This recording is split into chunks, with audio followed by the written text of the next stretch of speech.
यो बघा कसा बाबाच्या गळ्यात हार टाकलाय.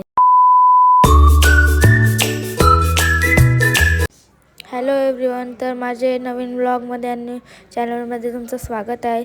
तर आमच्या आज गावात होती मिरवणूक कलशची आणि आम्ही इथं गेलतो. तर मस्त विठ्ठल रखुमाई मूर्ती नवीन पण आणलेल्या आहे आणि इथं मम्मी हाय करते बघा. आणि इथं सगळ्या महिला मंडळ आणि इथं नानी आणि दीदीने कलश घेतलेला आणि नंतर इथं सगळी महिला मंडळ सगळी पक्याजणी होत्या. तर इथं आम्ही मस्त मजा पण केली. आम्ही सगळे पालखीचे फुलं आणि इथं मला देवांशीच भेटल्या म्हणून तर चाललेलो देवला. मग इथं आमचं देऊळ आहे नाही हो. इथं मला आलेला लय कंटाळा. तर मी चाललेलो देवलान. तर इथं देवलान गेलो आणि तिथंशी इथं खावायला घेतला ना, खात बसलो मस्तपैकी. आणि ब्राह्मणांचं काम करत होती तर त्यांना डिस्टर्ब करायला मी गेलो नाही काय. आणि त्यांचा ती करत होती तर करून दे बरं, सजवताना सजवून दे. तर इथं देवाचाच काम करत होती, काय करत होती माहीत नाही. पण नंतर दीदीने मग अशी कलश घेतली, आता तुलाच घेतली. आणि नंतर इथं सगळ्या महिला बघू शकता तुम्ही कशा घेऊन कलश डोक्यावर हायान. परत तिने ज्ञानेश्वरी घेतली. मग नंतर इथं कलश. मग नंतर आम्ही देवला जवळ आलो आणि इथं नाना आता बोलतो.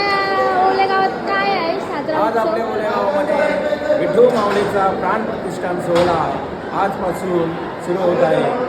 नवीन सुबक मूर्ती आपल्या मंदिरामध्ये बसणार आहे आणि संपूर्ण आज ओल्या गावातील ग्रामस्थ महिला मोठ्या संख्येनं या सोहळ्यामध्ये सहभागी आहेत.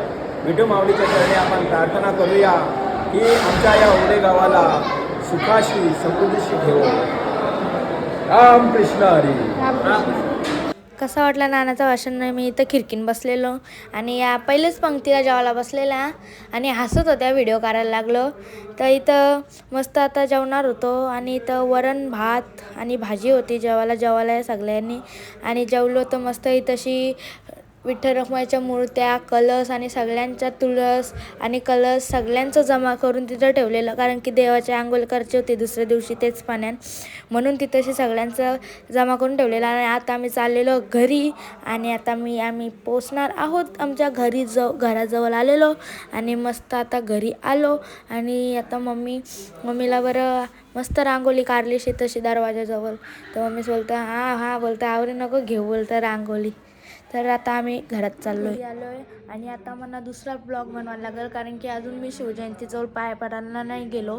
आणि मी आता मग नंतर शिवजयंतीतून आलो तर परत आमचे गावात शिवजयंतीची परत मिरवणूक आहे. त्यानंतर मग परत दुसरा ब्लॉग बनवायला लागणार आहे म्हणा, म्हणून मी दुसरा ब्लॉग बनवणार आहे. तर चला एवढं गाईज, मी ब्लॉग आता एंड करते. चला गाईज, बाय.